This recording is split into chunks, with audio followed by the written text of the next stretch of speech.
Praise the lord, హల్లెలూయా. దేవునికి స్తోత్రం. మరి యొక్క ఉదయకాలం ప్రభు మాటలు వినడానికి సిద్ధపడదాం. ప్రభు ఈ రోజున మనకు అనుగ్రహించిన ధ్యానాంశంలోనికి వెళదాం. మన పరిశుద్ధ గ్రంథంలో నుంచి 119వ కీర్తన 105వ వచనమును చదువుకుందాం. నీ వాక్యము నా పాదములకు దీపమును, నా త్రోవకు వెలుగునై ఉన్నది. హల్లెలూయా.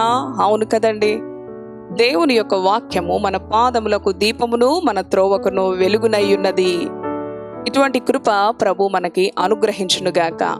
మరి యొక్క భక్తుని యొక్క జీవితం మరి ఈ జనవరి మాసంలో అనుదినము మిషనరీస్ యొక్క జీవిత అనుభవాలను మనము నేర్చుకుంటున్నాం, తెలుసుకుంటున్నాం, ప్రోత్సహించబడుతున్నాం. అందులో భాగంగా ఈ రోజున ఒక చిన్న బిడ్డ, ఒక యవనురాలు దేవుని కొరకు ఎంత శక్తివంతమైన భక్తి జీవితాన్ని జీవించి దేవుని వాక్యాన్ని హత్తుకొని ఎంతో మందికి ఆశీర్వాదకరంగా ఉన్న ఆ యొక్క బిడ్డ జీవితాన్ని ధ్యానం చేసుకుందాం. ఆమె ఎవరో కాదు, మేరీ జోన్స్. అవును ప్రియ దేవుని బిడ్డలారా, దేవుని యొక్క వాక్యాన్ని రుచి చూచి తెలుసుకున్నది యెహోవా ఉత్తముడని. అవును, మేరీ జోన్స్ గురించి చిన్న బిడ్డలు కూడా సండే స్కూల్లో టీచర్స్ ద్వారా తెలుసుకున్న అనుభవం కలదు. ఎంతో మందికి సుపరిచయం ఉన్న మేరీ జోన్స్ యొక్క అనుభవాన్ని ప్రభు మరి ఒకసారి మన ముందుంచారు. 1784 సంవత్సరం డిసెంబర్ 16వ తేదీన యూరప్లో వేల్స్ ప్రాంతంలో జన్మించినది ఈ మేరీ జోన్స్. ప్రియ దేవుని బిడ్డలారా, భక్తి కలిగిన కుటుంబం, తల్లిదండ్రులు ఇరువురు కూడా భక్తి కలిగిన వారు, ప్రభువుని ఎరిగిన వారు, చేనేత కార్మికులుగా వారి యొక్క అనుభవం ఉన్నది. వారి వృత్తి మరి చేనేత కార్మికులుగా ఉంటూ పని చేసుకుంటూ ఉన్న అనుభవం. ప్రియ దేవుని బిడలారా, అయితే మేరీ జోన్స్ యొక్క తండ్రి కొంత అనారోగ్యంతో ఉంటూ ఉంటాడు. కాబట్టి అతను ఏ పని చేయలేని పరిస్థితి, నిస్సహాయత కలిగిన అనుభవం ఉన్నప్పటికీ కూడా మేరీ జోన్స్ అలాగే తన తల్లి ఇరువురు కూడా కష్టపడేవారు. మిల్లులో పనిచేసేవారు. కూలి పని చేస్తూ ఆ అనుదినం వచ్చే ఆ డబ్బుల ద్వారా కుటుంబాన్ని పోషించుకుంటూ ఉండే అనుభవం. చదువుకోవాలని ఉన్నప్పటికీ కూడా స్తోమత లేని పరిస్థితి. వారు జీవిస్తున్న ఆ ప్రాంతంలో ఎలాంటి స్కూల్స్ కూడా లేని అనుభవం ఆ బిడ్డకు కలదు. ప్రియ దేవుని బిడ్డలారా, ప్రతి ఆదివారము కూడా దేవుని సన్నిధికి వెళ్ళే అనుభవం. తల్లి బిడ్డ ఇద్దరు కూడా దేవుని సన్నిధికి వెళ్ళి సేవకుడు చెప్పే వాక్యమును ఎంతో ఆసక్తితో విని వచ్చి మరలా తన తండ్రికి తెలియజేస్తూ ఉండేది. నానా, నీవు దేవుని సన్నిధికి రాలేని పరిస్థితి కనుక ఇదిగో నేను విన్న వాక్యము, సేవకుడు ఏదైతే వాక్యము ఈ రోజున ధ్యానించి చెప్పి ఉన్నారో అది నేను నీకు తెలియజేస్తానని దేవుని వాక్యాన్ని తన తండ్రితో చక్కగా సంభాషిస్తూ తెలియజేస్తూ ఉన్నప్పుడు తన తండ్రి ఎంతో సంతోషించేవాడు. దేవుని మహిమపరిచేవారు. ఎంతో సమాధానంతో దేవునిలో ఆనందముతో జీవిస్తూ ఉన్న కుటుంబం. ప్రియ దేవుని బిడ్డలారా, ఒక రోజున తల్లితో కలిసి మేరీ రోడ్డు మీద నడుస్తూ మరి ఉన్నప్పుడు తల్లి అనుకున్న రీతిగా తన కాలు జారి క్రింద పడటం జరుగుతుంది. ప్రియ దేవుని బిడ్డలారా, ఆ సమయంలో ఆ తల్లి అంటుంది, మేరీ, దేవుని వాక్యము చదువుకున్నాం కదండి, 105వ వచనం, నీ వాక్యము నా పాదములకు దీపం, నా త్రోవకు వెలుగు అని ఆ వాక్యమును తల్లి గుర్తు చేస్తుంది. దేవుని వాక్యము చదవకపోతే మనము పడిపోతాము, మనము నశించిపోతాము. కాబట్టి ఆయన వాక్యం మన పాదములకు దీపంగా, మన త్రోవకు వెలుగుగా ఉండాలి అన్నప్పుడు ఆ తల్లి మాట తన హృదయంలో ముద్రపడిపోతుంది. ప్రియ దేవుని బిడలారా, అవును, దేవుని వాక్యము నా పాదమునకు దీపము, నా త్రోవకు వెలుగు అని అనుదినము కూడా దేవుని మాటలు ధ్యానిస్తూ సేవకుడు చెప్పిన మాటలు తన అంతరంగంలో చిన్న ప్రాయంలోనే, ప్రియ దేవుని బిడ్డలారా, దేవుణ్ణి ఎంతో అపారంగా ప్రేమించిన బిడ్డ మేరీ జోన్స్. ప్రియ దేవుని బిడ్డలారా, ఒకానొక సమయంలో మేరీ దేవుని వాక్యం చెప్పుకుంటూ తల్లికి ఇంటి పనుల్లో సహాయపడుతూ అలాగే మరి ఆ యొక్క కోళ్లను పెంచుతూ ఆ కోళ్లకు మేత ఆహారం పెడుతూ మరి ఎన్నో పూల చెట్లను పెంచుతూ పూలు అమ్ముతూ అలాగే కోడ్లను పెంచి ఆ కోడి గుడ్లను కూడా మరి వచ్చేవారు ఎంతో మంది ఉన్నప్పుడు అవి అమ్మి ఆ విధంగా ఆదాయాన్ని ఇంటి పోషణ కొరకు కష్టపడుతూ ఉన్న ఆ అనుభవంలో ఒక ఆంటీ వస్తారు. ఆ ఆంటీ వచ్చి మేరీ ఎప్పుడు కూడా దేవుని వాక్యాన్ని నెమరవేసుకుంటూ చెప్పుకుంటూ ఉన్న అనుభవంతో ఉన్నప్పుడు ఆమె అంటుంది, మేరీ, నా ఇంటిలో బైబిల్ ఉంది, దేవుని యొక్క పరిశుద్ధ గ్రంథం ఉంది. ఎప్పుడైనా నీవు చదువుకోవాలని అనిపిస్తే వచ్చి మా ఇంటికి వచ్చి చదువుకో అని ఆ ఆంటీ చెప్తుంది, తనకున్న ఆసక్తిని బట్టి. ఆ విధంగా మేరీ అంతరంగంలో ఆశపడుతుంది, కానీ తనకి చదువు రాదు. ఆ సమయంలో ఎంతో బాధపడుతుంది, ప్రార్థన చేస్తుంది. ప్రార్థిస్తే దేవుడు సహాయం చేస్తాడని మేరీకి తెలుసు. మోకరించి నా యొక్క చుట్టుప్రక్కల ఈ ప్రాంతంలో స్కూల్స్ లేవు, పాఠశాలలు లేవు అని చెప్పేసి ప్రార్థించిన 2 సంవత్సరాలకే 2 మైళ్ళ దూరంలో స్కూల్ ఏర్పడుతుంది. ప్రియ దేవుని బిడ్డలారా, ఆ స్కూల్ ఏర్పడిన సమయంలో ఎంతో సంతోషంతో తల్లిదండ్రులకు చెప్పి దాదాపు 7 కిలోమీటర్లు దూరము నడిచి వెళ్ళి అక్కడ చదువు నేర్చుకోవాలి.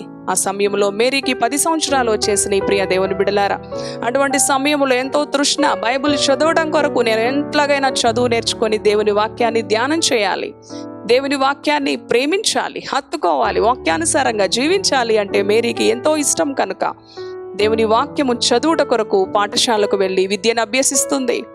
కేవలం 8 నెలల్లోనే బైబిల్ చదవటం నేర్చుకుంటుంది, వ్రాయడం నేర్చుకుంటుంది. ప్రియ దేవుని బిడ్డలారా, అనంతరం ఏ ఆంటీ అయితే ఇంటికి వచ్చి బైబిల్ చదువుకోమని చెప్పిందో ఆ ఆంటీ దగ్గరికి వెళుతుంది.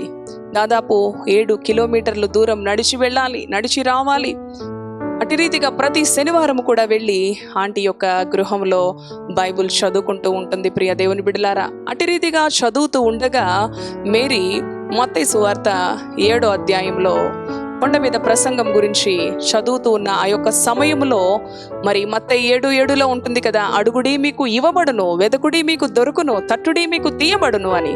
అడుగు ప్రతి వానికి కూడా ఇవ్వబడును అని ఆ వాక్యము చదివి తన హృదయ అంతరంగంలో మరి అది ముద్రగా ఉండిపోయింది. అవును, ఈ రోజున నాన్న నేను ఈ వాక్యం చదివాను, ఈ వాక్యంలో ఇలా ఉంది, ప్రభు అయిన యేసుక్రీస్తు ఈ విధంగా చెప్తూ ఉన్నాడు, అడుగుడి మీకు ఇవ్వబడును అంటూ ఉన్నాడు.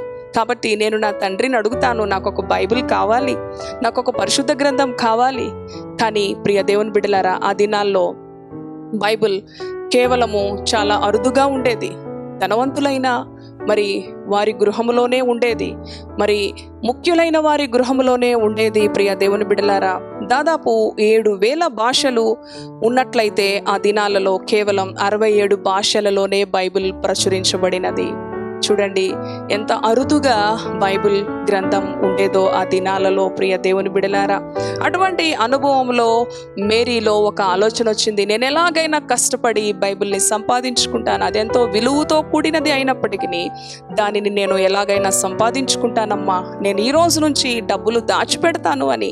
ప్రియ దేవుని బిడలారా, మరి ఎంతగానో తను కష్టపడి పనిచేసి ఇంక ఎంతో మంది దగ్గరికి వెళ్ళి ఎవరు ఏది అడిగినా కూడా పనిచేసి ఆ యొక్క ద్రవ్యమును దాచిపెడుతూ ఉండేది. దాదాపు 6 సంవత్సరములు ఆ యొక్క ద్రవ్యమును దాచిపెట్టినది.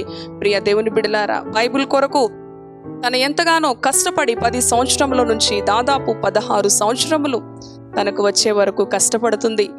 డబ్బులు, బైబిల్ కావలసిన ద్రవ్యము నా దగ్గర సరిపడా ఉన్నది, ఈరోజు నేను బైబిల్ కొనుక్కోవడానికి వెళతాను అని తన సంఘ కాపరి దగ్గరికి వెళ్ళినప్పుడు ఆ సంఘ కాపరి చెప్తాడు, అమ్మా ఇదిగో నీవు బైబిల్ కొనడానికి దాదాపు 42 కిలోమీటర్లు దూరం నడిచి వెళ్ళాలి, అక్కడ ఎడ్వర్డ్ అనే ఒక సేవకుడున్నాడు, ఆయన ద్వారా నీకు బైబిల్ ఎక్కడ లభిస్తుందో నీకు తెలుస్తుంది అని గైడ్ చేసినప్పుడు ఆ బిడ్డ తల్లిదండ్రులకు చెప్తుంది, ఇదిగో నేను ద్రవ్యమును సమకూర్చుకున్నాను అమ్మా, నేను ఈ విధంగా వెళ్ళాలి అన్నప్పుడు మీరు నాతో రాలేరు ఇంత దూరం నడవాలంటే అని ఉదయాన్నే ప్రయాణం అవుతుంది. 42 కిలోమీటర్లు దూరం చెప్పులు లేకుండా తన తల్లి కట్టిన ఆ యొక్క క్యారేజ్ తీసుకొని ప్రియ దేవుని బిడలారా ఉదయం ఎప్పుడో ప్రయాణిస్తుంది.